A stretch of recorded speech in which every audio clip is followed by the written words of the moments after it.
for having us in. I really appreciate it. It's my pleasure. I really enjoyed our conversation. It was about 6 months ago or something on the phone, which kind of gave a starting frame of reference for thinking about what you're up to. Now, in that conversation, I asked you questions about your personal background and the history of your organization and what have you. So when it comes to the transcript of all of this, what we'll do is we'll interleave that in. Okay, great. But I would like to, just in case, just to get it fresh and pithily, in case that works for video, give a couple minutes sketch on how you come to be here and what this organization is about. Well, I personally come to be here because I think there's probably no greater challenge for the country and nothing more important than focusing on improving public education. And within that, thinking about reading and math and how we're going to improve core competencies for students is probably the most important thing we can do. My very first job after college was as a Peace Corps volunteer, teaching English as a foreign language overseas.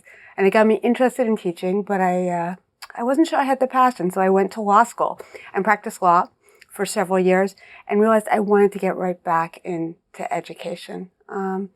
And worked for several years at the U.S. Department of Education under Bill Clinton, focusing on a range of different elementary and secondary issues, including reading and math, and just knew these were things that were incredibly important, and then had the opportunity to come to this organization and work with them at the national level. I think there's important work to be done in classrooms and districts, but there's also a national conversation, national policy, and those are the issues that we focus on here.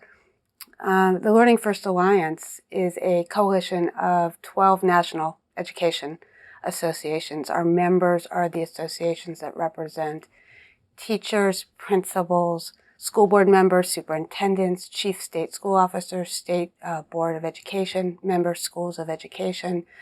And each of these associations has hundreds or thousands or perhaps millions of members, all of whom are involved in the business of education.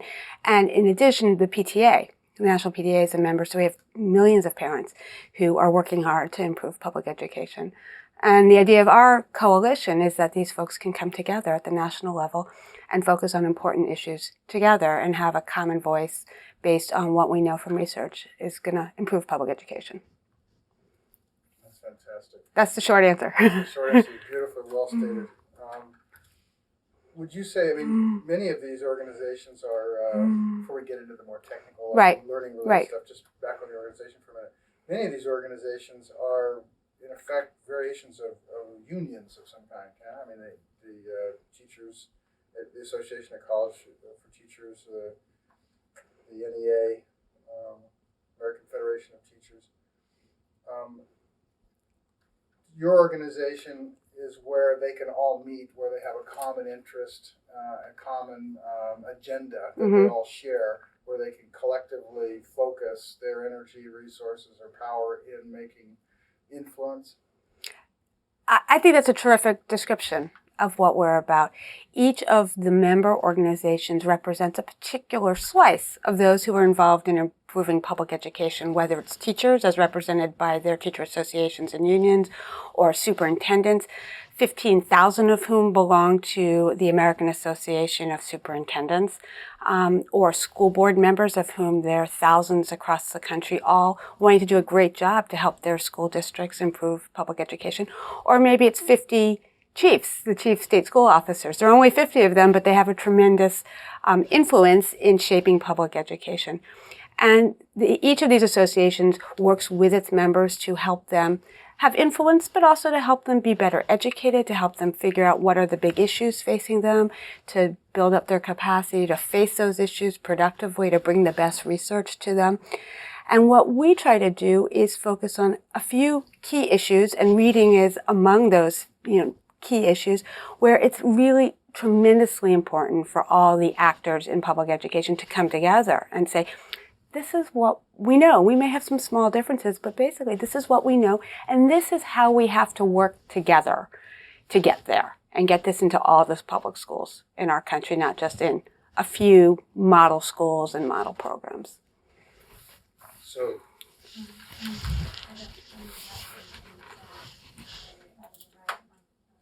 am I talking too quietly? No, it's You're talking fine. Let me check something. No, you're coming in fine. It's going to be your left now, from where I had that on.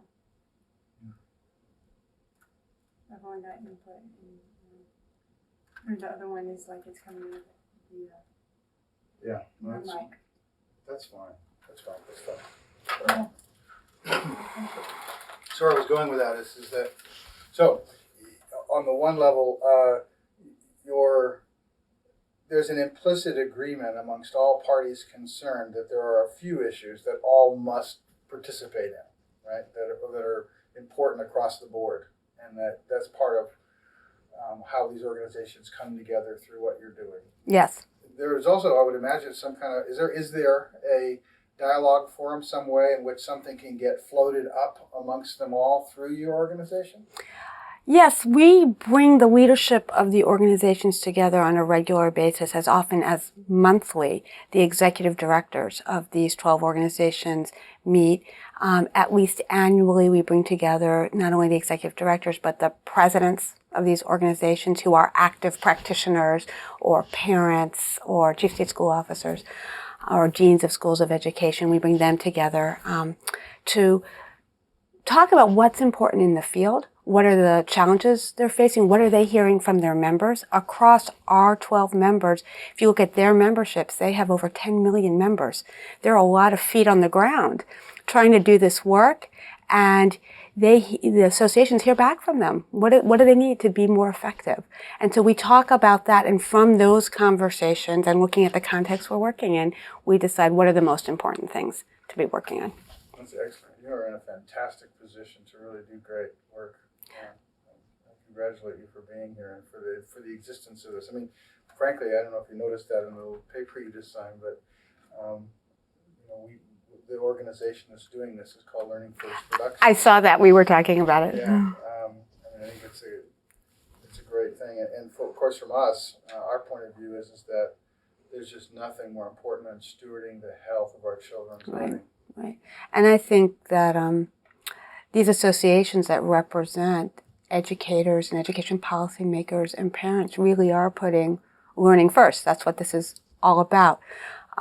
This is about kids and then how adults work to improve things for kids. It's not about the adults. It's about kids and about how to make schools work for kids.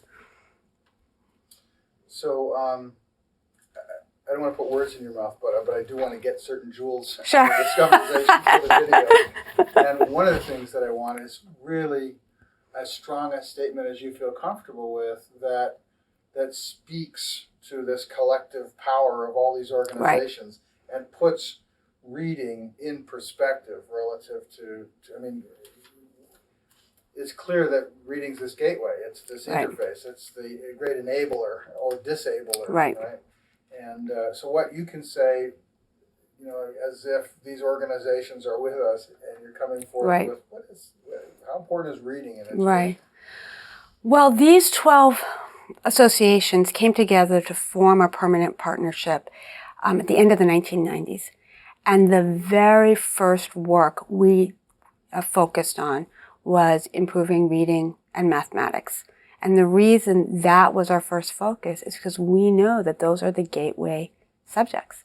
And if we can't get ourselves focused on how to improve student learning in those two areas, we're not going to see the kinds of overall improvements in public education that we need to see, both for the individual life chances of every child in public education, and then for the economic future and the democratic future we want to have for our country. What's the, cognitive scientists would speak to how reading kind of formats the brain for a certain quality of abstract, manipulation, right, that underlies success in mathematics. Right. Both, of course, are code processes. Right. Both, of course, are abstract symbol processes that are not native to our organism. You lump reading and math together real quick. Is there a way that we could speak to reading more separately that you're comfortable with? Well, reading is the gateway subject. And more we know that you can't be successful in other subjects, including mathematics, unless you have strong reading skills. And that means not just decoding skills, but comprehension skills. And so clearly the first task of elementary schools has to be to get all kids to the point where they can read, not only to decode, but comprehend, so that they then have access to the rest of the curriculum and the wider array of skills they're going to need to be successful, not only academically, but for their adult lives. Good, thank you. As I'm sure you're aware from the research, the biggest problem with comprehension is slow code processing skills underneath it. Right. So when we talk about decoding, we can talk about decoding in a simple sense. Well, yes, they can get from here to there. Right. But if they don't get from here to there efficiently, comprehension gets dragged down. Yeah, I probably don't know that research as well as you, because I think there's also a lot of lack of explicit teaching of comprehension strategies. Even kids who are very fluent decoders, they don't get to the more advanced comprehension strategies, so they can't grapple with more complex text. Right. Even if they can decode it, they just don't know how to pull it apart and attack it. Yeah. But I can't say that that's my area of expertise. You spend more time digging into it than I have. The spectrum of percentage of children that have difficulty with part of it, it certainly seems to be smaller. Nancy Bell of the Lynn Bell organization is very hot on that particular piece. And we certainly think that's really important as well. Right. And when you look at achievement levels leveling off in the upper grades, there's no growth. There are a lot of people stuck at the 8th grade level, and they can decode, but they can't do the higher level comprehension that's really needed to be able to, take apart a technical manual or, understand their insurance policy or whatever it is. As to whether or not that's reading or that's comprehension in general. In other words, would they understand that if you had an oral exchange and they're trying to put together a complex Fair enough. picture, Right. And so it's a set of analytical skills. A set of analytical skills that are involved in self-reflection upon something that you understand in order to extend your understanding, which gets over-associated with reading, perhaps, in some ways. Yeah, fair enough. When we talked on the phone, we talked about self-esteem and literacy. It was one of the themes of our conversation. Do you recall that? That was one of the things that you were on about. I remember it well enough that I actually jumped off a jewel from it. You can remind me what I said. I actually don't have it to play for you right now, but I just thought I'd bring that back in case there was a hit for you on it relative to one of the things that I'll just give you a real quick synopsis of kind of where we're coming from. Reading is an artificially confusing challenge. There's nothing like it anywhere in our organic evolutionary history. And it depends on our oral language proficiency at the time that we engage it, as to whether or not we have sufficient oral language dexterity to be able to have the brain bandwidth, the processing bandwidth to engage this confusion. And then encircling both of them or enveloping both of them is how we feel about ourselves. If we have a low self-esteem threshold or a low shame-out threshold, then the frustration that goes with that overwhelming code confusion can lead to the triggering of shame, which we see just running rampant in the whole education field, and specifically with related to reading. I mean, the shame stories associated with reading are just incredible. So we've got these three very complex fields all interwoven together in how well somebody takes off through this challenge. And so the consequence of reading difficulties isn't just a enabling or disabling interface to information in the world.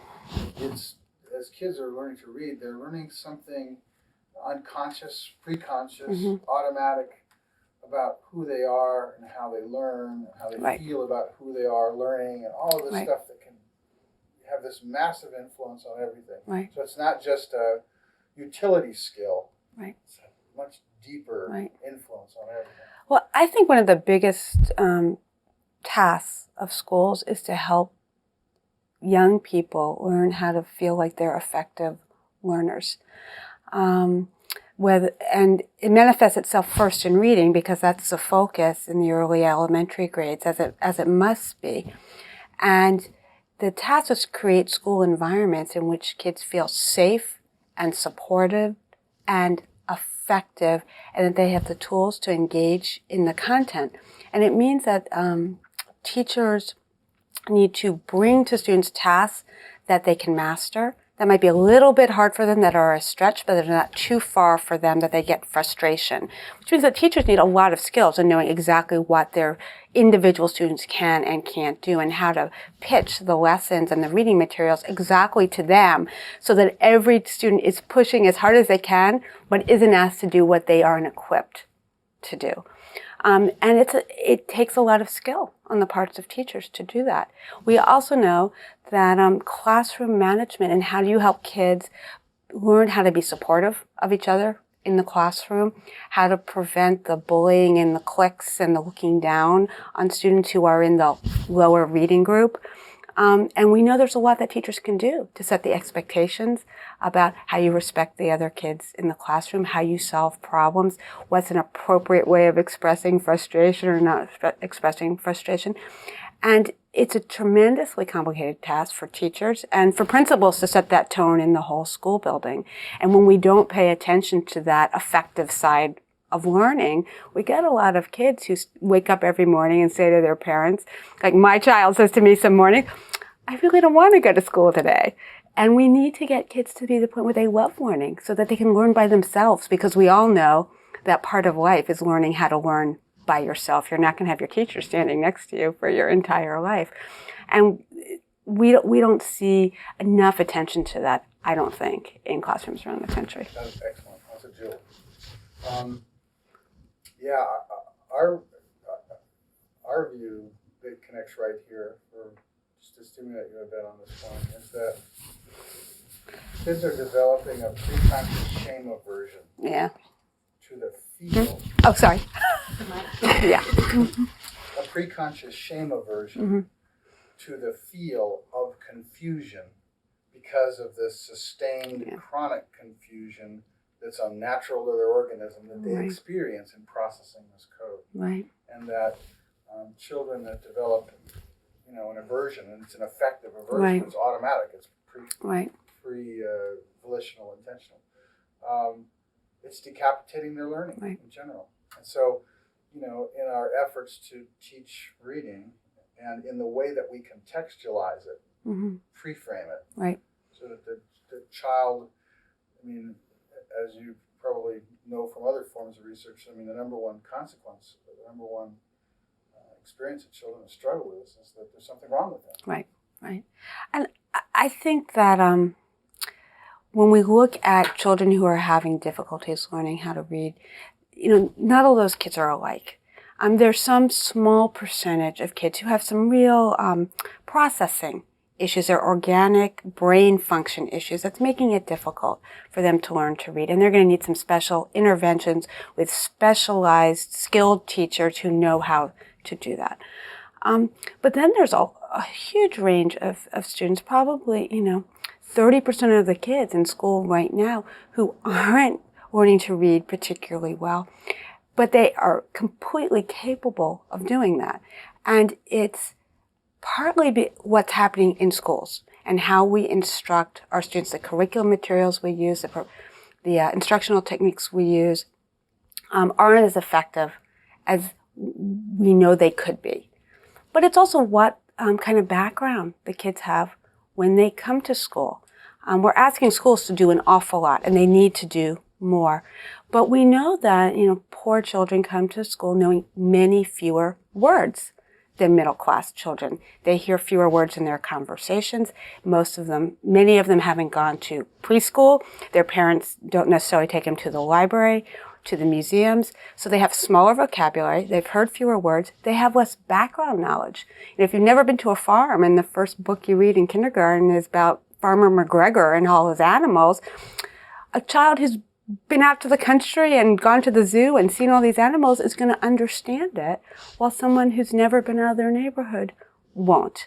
And so when we think about what kids come to school with, we need to understand that solving reading problems is a school problem, but it's also what happens for children before they get to school and after school and during the summer.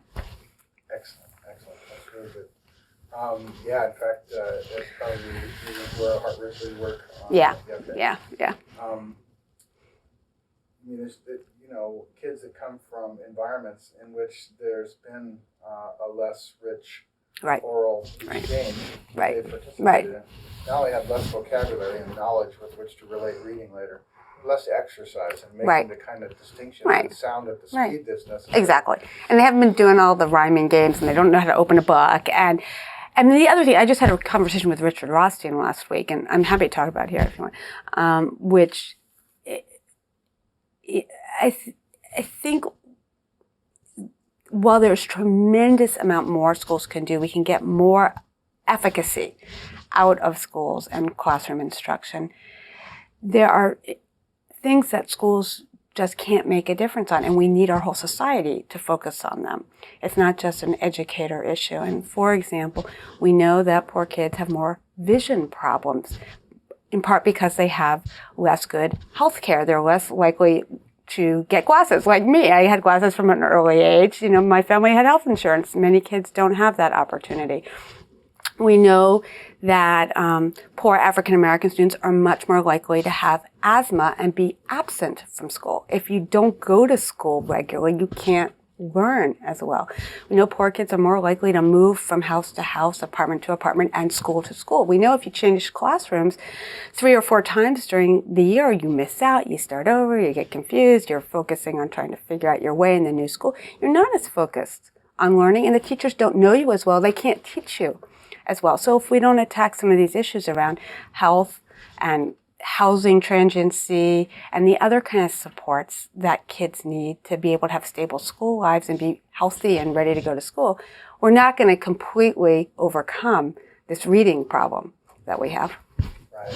I'm very interested. I keep working to try to get at this. One of the things that we've done is ask the Kids Risk Program at Harvard and other places, say, okay, what are the various things children are at risk for? Right. They come up into the world today. Right. There's no question when you look at the various neurobiological disorders that they might have, and you put all these things on a stack, the chances that they're going to have reading difficulties are going to harm them. Right, they live in old apartments, they get lead poisoning, they have lower IQ, they're going to have more processing problems. Yeah, but I mean, the thing is that the reading challenge actually is the thing children are most at risk for. Right. In terms of long-term life diminishing harm from some event, some stage of development event that happens to them in life. More children get life harmed because they didn't get through the reading threshold than for any other thing children are at risk for. Right. And then when you say, okay, why are so many children having this difficulty? Well, as you said, I mean, there's a big percentage that have had an insufficient oral language environment, family literacy language environment from which to develop the necessary building blocks to take off in reading. And then there's a whole variety of different other factors, including this kind of stuttering relationship with school, the inability to stay synced with the curriculum, the health issues, and what have you. And that there's a spectrum of all these things. Right. We keep trying to look at where's the lion's share in each chunk of this thing and focus down to where's the fulcrum. Right.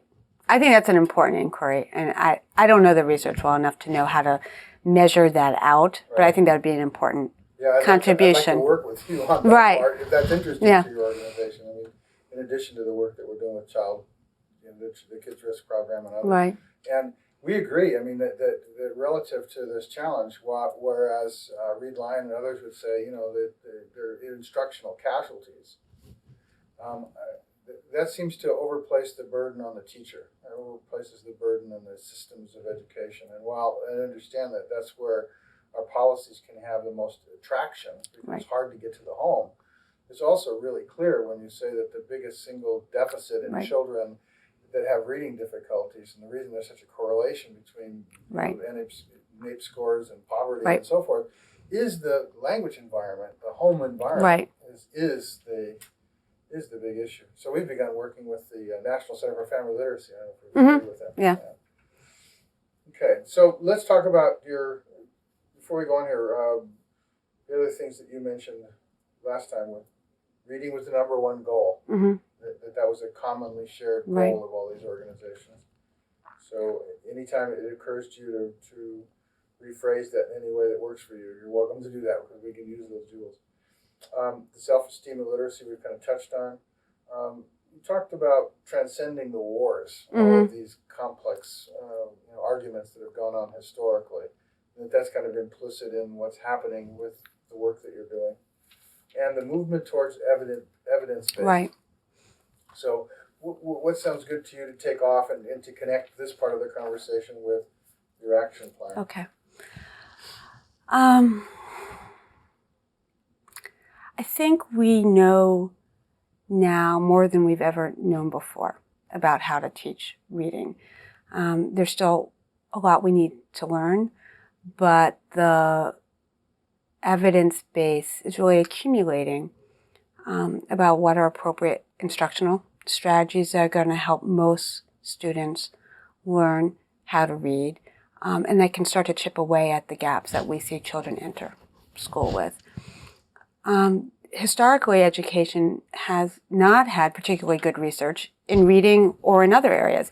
And when you don't have good research and good evidence about what works, it leaves room for people to do what they feel like.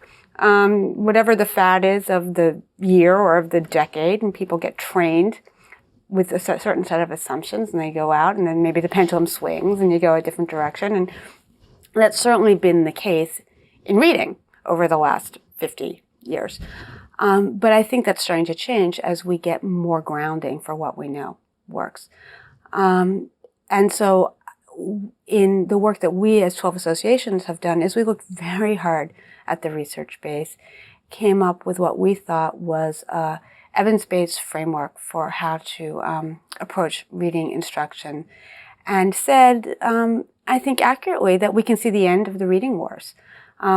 There is a common sense, research-based, balanced approach to improving reading instruction that focuses on making sure that all students have the grounding in phonemic awareness and phonics that they need to be able to decode the words, translate these letters on the page into words that mean something, and at the same time recognize that the point of reading is to understand, to make meaning, to enjoy what you're reading about, and therefore this focus on phonics and phonemic awareness has to be coupled with a strong emphasis on meaningful, interesting, engaging, pleasurable reading, not stories and nonfiction and technical writing, a whole range of different things.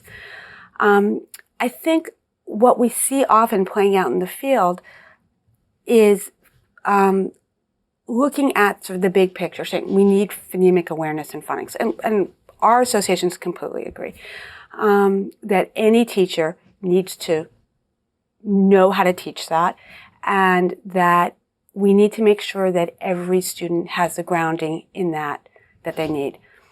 But when you think about a classroom of 25 kids, some kids are going to come with stronger phonemic awareness and understanding of phonics than others. And I think the challenge is really an implementation challenge now. How do we make sure that every kid gets the kind of basics that they need in phonemic awareness and phonics, but we don't drill them to death so that we lose some of them because they get bored? They need just as much as they need and not more. So we need to have teachers that know how to go into a classroom of 25 kids, understand exactly what every child needs, and then provide the kind of supports and instructions so that those who need a lot of phonemic awareness and phonics instruction get as much as they need, and those who get it relatively quickly get that grounding and then move on.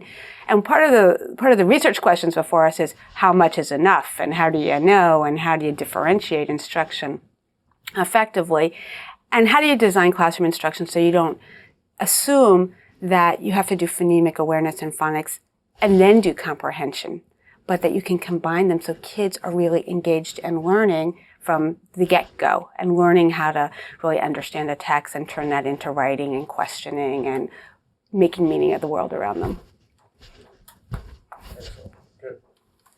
It's interesting that the phonemic awareness craze, I mean, we've talked to kind of With the Mood and others Right. that have been, the grandmothers and the grandfathers and Right, all that, right. watching it unfold. I'm hoping I'm in the radical middle of this conversation. You're definitely in the safe middle of this conversation. Right. The kind of phonemic awareness that's necessary to participate in reading is also an unnatural division of Right. sound that's different Right. from the kind of sound distinctions that a baby or child makes Right. in learning to engage in oral language. So, again, there's this artificial confusion and challenge that children are experiencing throughout this period that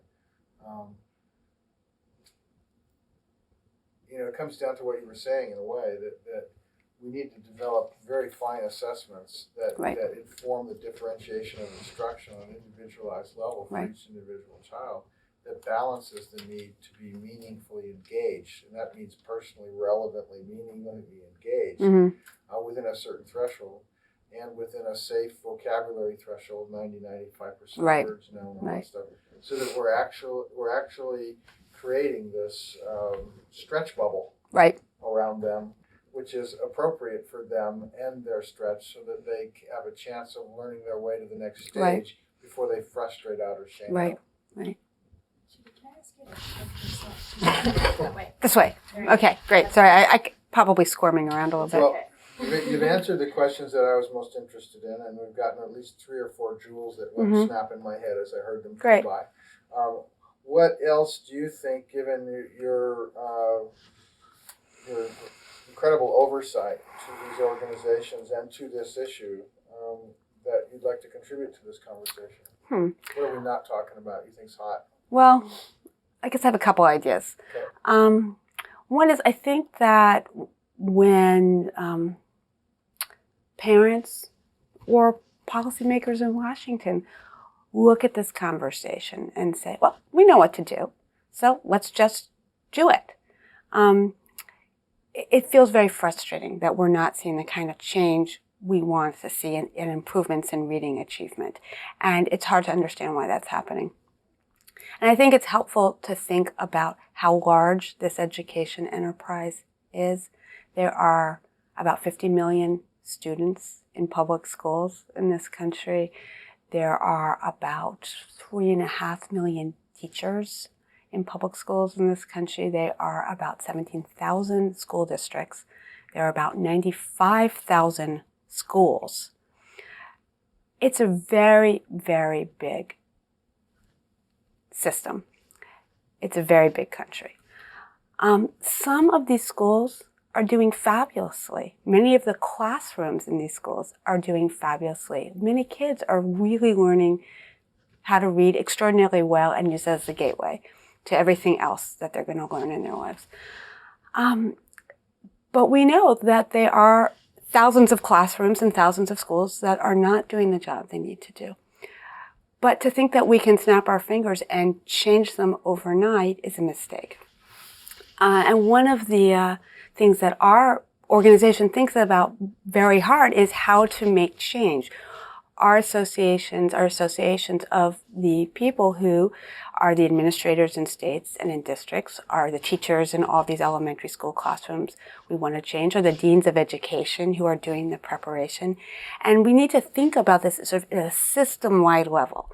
Teachers can't do this new work of teaching differently unless they have support from principals who encourage them, who give them the tools to know how to do it, of school boards and superintendents who encourage it and give them the tools, whether it's smaller class size or better curriculum materials or the teacher training that they need to get up to speed on the new ways of doing it, or the assessments they need to be able to see where every child is.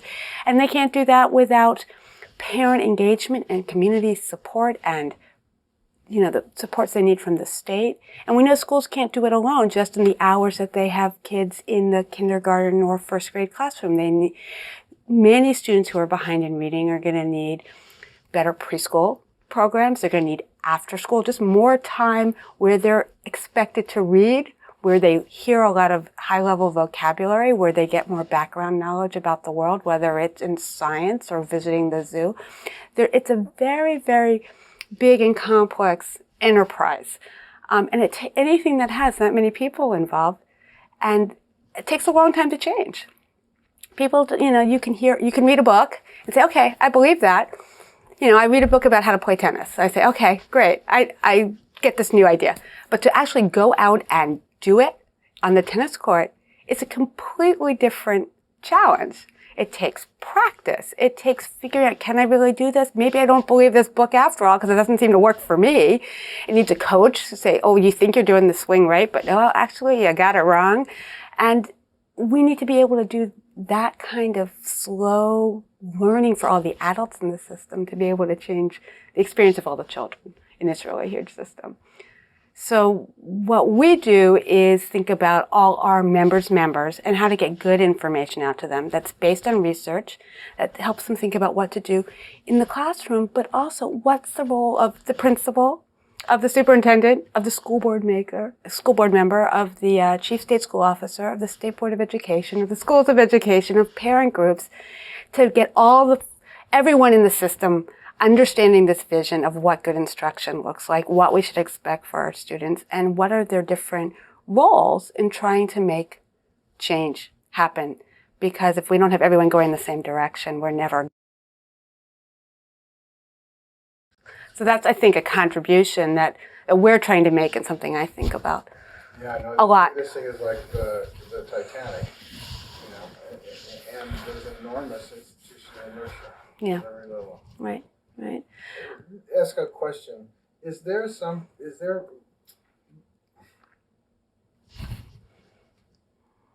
What's more important than the kind of inside out participation of the children in their learning? Explain to me what you mean by your question. Okay. How well children participate from inside themselves in engaging in what they're learning.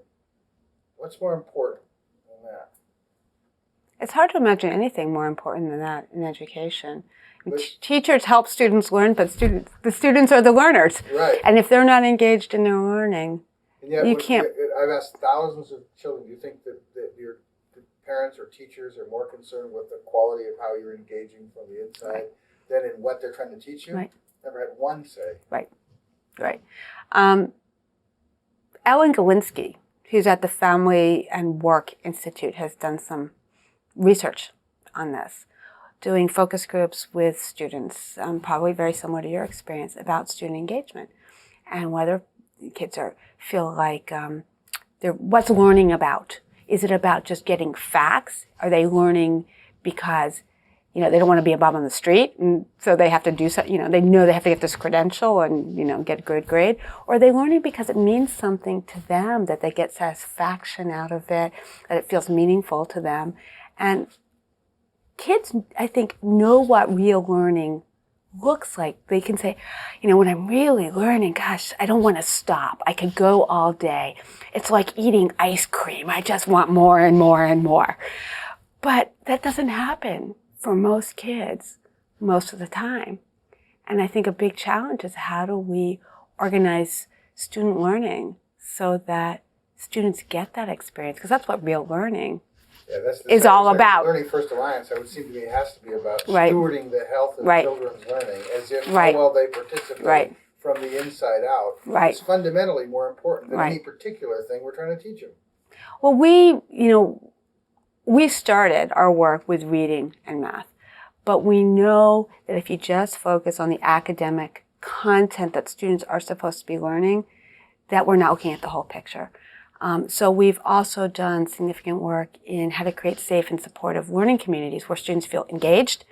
They feel like they want to be there. They feel like people respect them and listen to their opinions. They have some voice, especially as they get older, towards middle school and high school, in shaping what it is they're learning and how they organize their classrooms, so that they become in charge of their learning. Teachers are still there and they have a lot of knowledge to share, but ultimately kids have to learn how to learn by themselves. And how do we organize classrooms where that happens is a big challenge that's really very much at its, we're very far to go on that. It's analogous to reading in the sense that while on one hand we have to deal with the mistakes in a conscious, volitional way, ultimately we're talking about something that's happening automatic, that's flying by itself, underneath, that's projecting what we're aware of.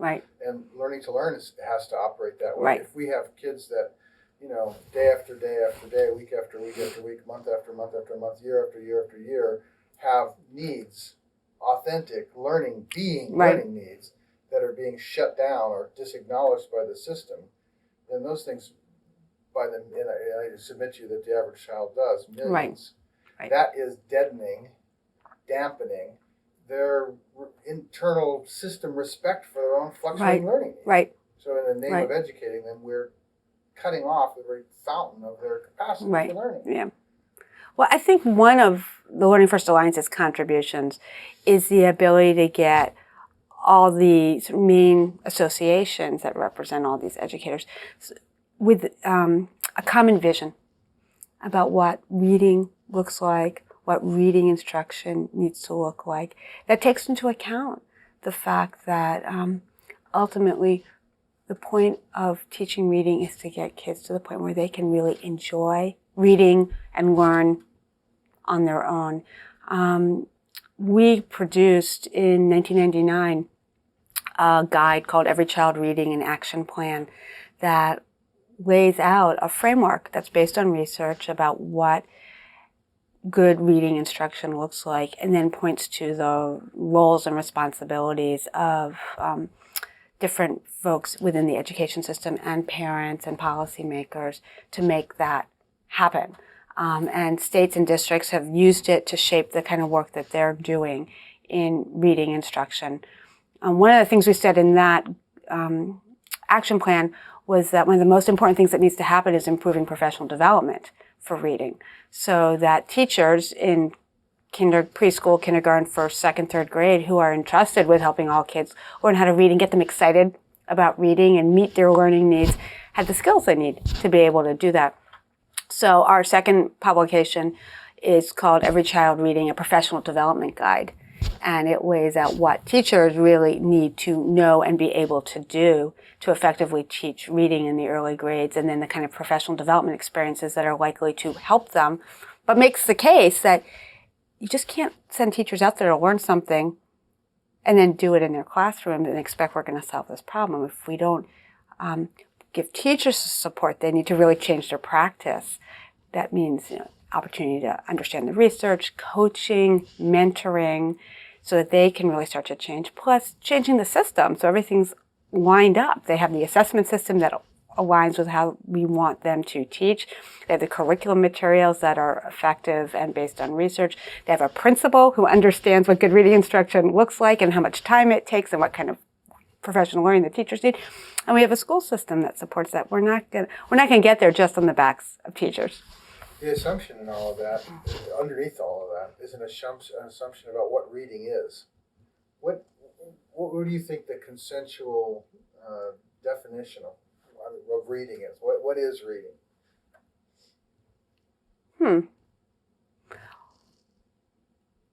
It's a good question that I don't know if I have a good answer to.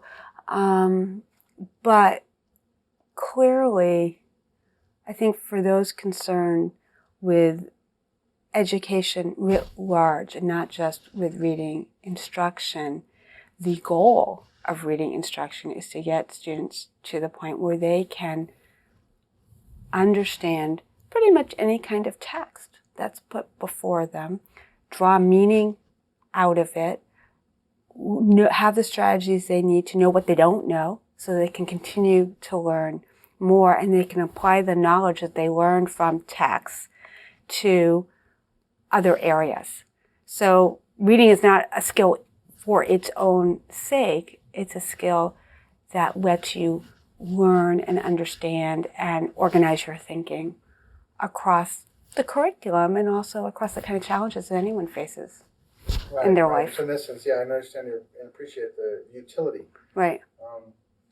And it also should be a pleasurable activity. Right. I mean, some of my fondest memories of being a child are sitting in a deep chair in the corner of my room and reading a wonderful novel. And for me, that was an incredible flow experience. The world stops and you're just focused on your book, and everyone should be able to get that joy from reading. Yeah, that's great. I think I'm happy. You're done. Great. Anything else you want to add? No. Okay. Show pictures of our books. We'll be happy. I want to let's talk for just a couple minutes while the lights cool down, if that's okay. Yeah, please. As long